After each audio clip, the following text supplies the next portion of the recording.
नमस्कार साथियों, आप लोग कैसे हैं। आशा करते हैं कि आप लोग भी अच्छे होंगे। आज की इस वीडियो में नायर द्वारा आयोजित असिस्टेंट इलेक्ट्रिकल इंजीनियर यानी AEE का प्रश्न पत्र देखने वाले हैं। ये प्रीवियस ईयर क्वेश्चन का सेट नंबर 5 होगा। इससे पहले 4 प्रैक्टिस सेट करवा चुके हैं। अगर आप नहीं देखे हैं तो प्ले लिस्ट में जा करके आप देख सकते हैं। दोस्तों, ये जो प्रश्न पत्र है इसमें एक पार्ट अपलोड किया जा चुका है। अगर वो भी नहीं देखे हैं तो प्ले लिस्ट में उपलब्ध है, आप वहाँ पे देख सकते हैं। उसमें 1 से लेकर के 40 प्रश्न तक डिस्कस किए थे।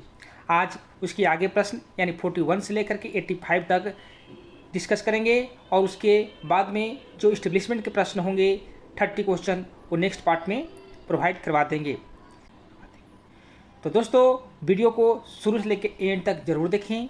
और दोस्तों, आप लोग को बताना चाहूँगा, अगर आप AEE यानी असिस्टेंट इलेक्ट्रिकल इंजीनियर की प्रिपरेशन कर रहे हैं या JEE इलेक्ट्रिकल जनरल की प्रिपरेशन कर रहे हैं और आपको स्टडी मटेरियल की आवश्यकता है तो आप हमसे संपर्क कर सकते हैं। आपको स्टडी मटेरियल अवेलेबल करवा दिया जाएगा। तो बिना समय गंवाए इस वीडियो की शुरुआत करते हैं। दोस्तों, पिछले वीडियो में 1 से लेकर 40 प्रश्न तक डिस्कस कर लिए थे। आज 41 से डिस्कस करेंगे। 41 नंबर प्रश्न है, ट्रेन रेजिस्टेंस T। यहाँ पे एक समीकरण दिया हुआ है, वेयर V डिनोट्स। V इसमें क्या डिनोट करता है, तो V जो है आपका वेलोसिटी को डिनोट करता है। ऑप्शन नंबर 3 राइट होगा।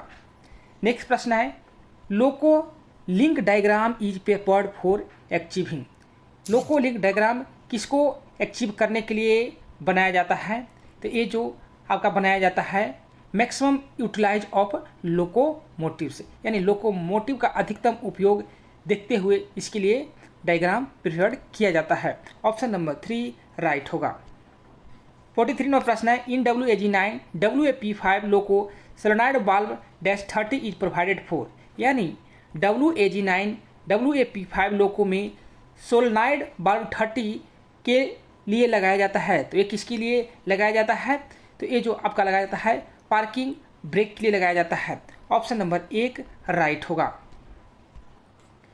44 नंबर प्रश्न है, BPCS का फुल फॉर्म होता है brake power certificate system start to work at the speed of dash in 3 phase loco. तो कितना स्पीड होना चाहिए, तो 5 किलोमीटर पर आवर होता है, तभी BPCS प्रोवाइड किया जाता है। नेक्स्ट है, in the service limit of wheel diameter difference on same axle of WAG7 loco. तो इसमें कितना होता है, तो इसमें 2.5 mm होता है। ऑप्शन नंबर 2 राइट होगा। नेक्स्ट प्रश्न है, the maximum width of pantograph collector is -mm। Pantograph collector की अधिकतम चौड़ाई कितनी मिमी होती है, तो कितनी होती है, तो 2030 यानी 2030 mm होती है। ऑप्शन नंबर 1 राइट होगा। नेक्स्ट प्रश्न है, dash a line which supply a point of distribution network without being tapped at any intermediate point. यानी एक लाइन है जो किसी मध्यवर्ती बिंदु पर टैप किए बिना एक वितरण नेटवर्क की आपूर्ति करती है, उसको क्या बोलते हैं, उसे फीडर बोला जाता है। ऑप्शन नंबर 1 राइट होगा। नेक्स्ट है, dash is the potential difference between 2 points on the earth surface separated by the distance of 1 pace. यानी डैश पृथ्वी की सतह पर 2 बिंदुओं के बीच 1 कदम की दूरी से अलग होने वाले पोटेंशियल डिफरेंस को क्या कहा जाता है, उसको स्टेप वोल्टेज कहा जाता है। क्या कहा जाता है, स्टेप वोल्टेज कहा जाता है। ऑप्शन नंबर आपका 3 राइट होगा। नेक्स्ट है, the minimum bending radius during installation of cable up to including 11 kV should be. तो कितना होता है, तो 12D होता है। ऑप्शन नंबर 1 राइट होगा। 15 नंबर प्रश्न है, dash is a quantity of light lumens incident on a surface per unit area. यानी वह प्रकाश की मात्रा ल्यूमिनस है जो प्रति इकाई क्षेत्र में एक सतह पर आपतित होती है, क्या कहलाता है, इल्यूमिनेंस कहलाता है। ऑप्शन नंबर 2 राइट होगा। नेक्स्ट है, reading and writing require an illumination of more than. तो रीडिंग एंड राइटिंग के लिए कितना इल्यूमिनेशन लेवल होना चाहिए, तो 300 लक्स होना चाहिए। ऑप्शन नंबर 3 राइट होगा।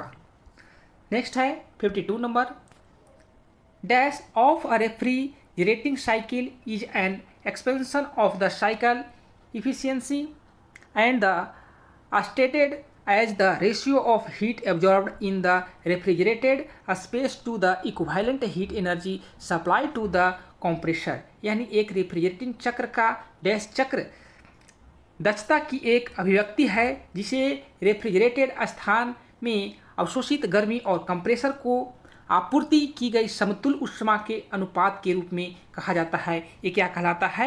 The coefficient of performance. Option number 1 right होगा, यानी प्रदर्शन का गुणांक कहलाता है। नेक्स्ट है for a lift system is the angle at which a passenger travel with respect to horizontal. तो इसका एंगल क्या होता है? तो राइट एंगल होगा। इसमें यहाँ पे कोई ऑप्शन नहीं दिया हुआ है, तो right answer option number D होगा, none of the given option. वही दोस्तों एलिवेटर की बात करें तो एलिवेटर का जो एंगल होता है आपका 15 डिग्री होता है। तो ऑप्शन नंबर यहाँ पे डी राइट होगा। 54 नंबर प्रश्न है dash are used in hotter climate. Dash का उपयोग गर्म जलवायु में किया जाता है। तो गर्म जलवायु में क्या उपयोग किया जाता है? तो कूल रूफ का उपयोग किया जाता है। ऑप्शन नंबर 2 राइट होगा। 55 में प्रश्न है बीएलडीसी यानी brushless DC motor technology fan consume approximately dash watt of electricity. तो बीएलडीसी जो मोटर होता है लगभग 30 से 35 वाट एनर्जी को कंज्यूम करता है। ऑप्शन नंबर 3 राइट होगा।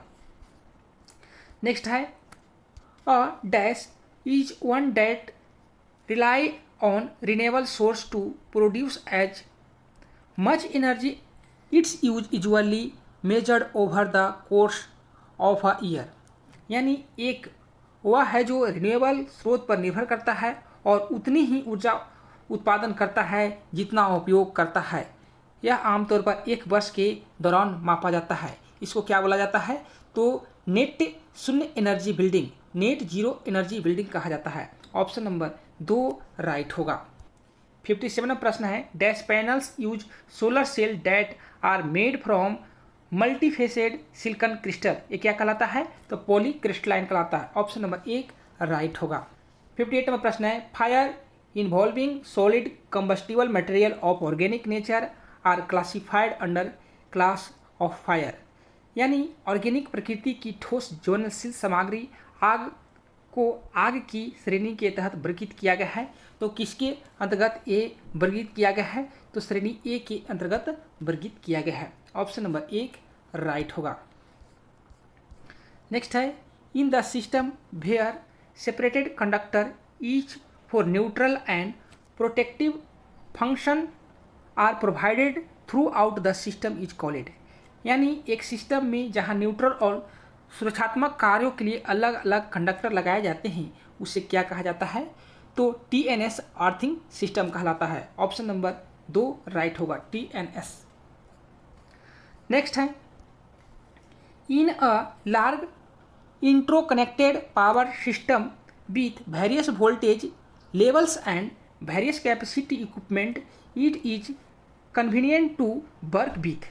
यानी विभिन्न वोल्टेज स्तरों और विभिन्न क्षमता वाले उपकरण के साथ एक बड़ी परस्पर जुड़ी विद्युत प्रणाली डैश के साथ काम करना सुविधाजनक होता है। तो ऑप्शन नंबर क्या होगा?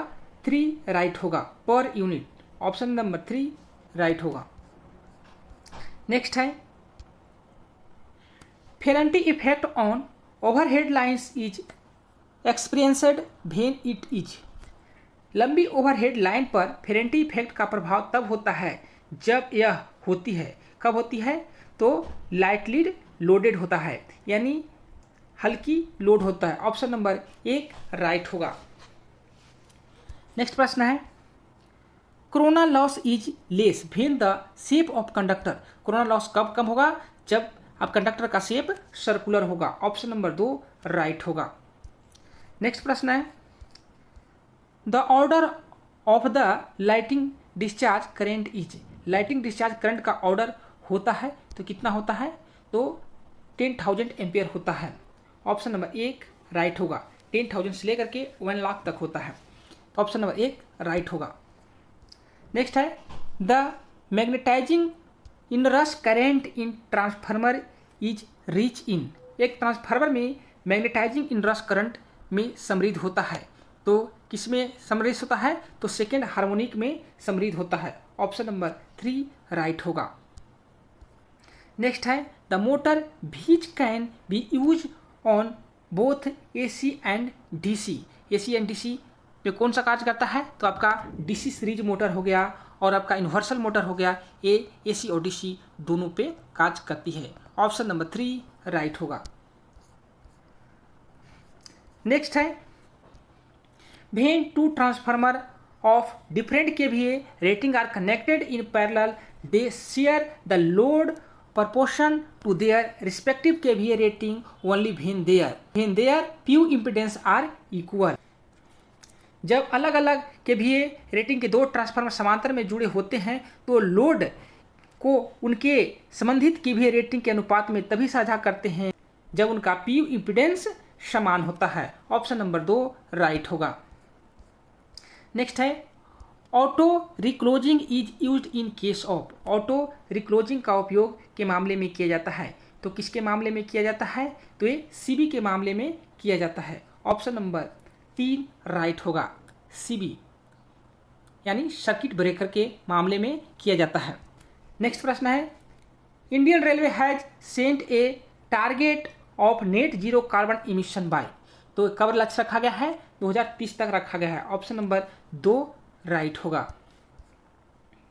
नेक्स्ट प्रश्न है automatic switching on off lights at all station based on the arrival of trains is dash platform lighting. तो कितना होता है? 30% और 70% होता है। ऑप्शन नंबर 1 राइट होगा। नेक्स्ट प्रश्न है ESCO स्टैंड फॉर। ESCO का फुल फॉर्म क्या होता है? इसका फुल फॉर्म होता है energy service company. Energy service company. Option number 1 right होगा। नेक्स्ट प्रश्न है dash is the most likely source of harmonic in transformer. तो ट्रांसफार्मर में हार्मोनिक का सबसे संभावित स्रोत क्या होता है? इसका सबसे संभावित जो कारण होता है कोर संतृप्ति यानी core saturation. Option number 2 right होगा। नेक्स्ट है full load copper loss in transformer is 1600 watt at half load the copper losses will be. कितना होगा? 400 होगा।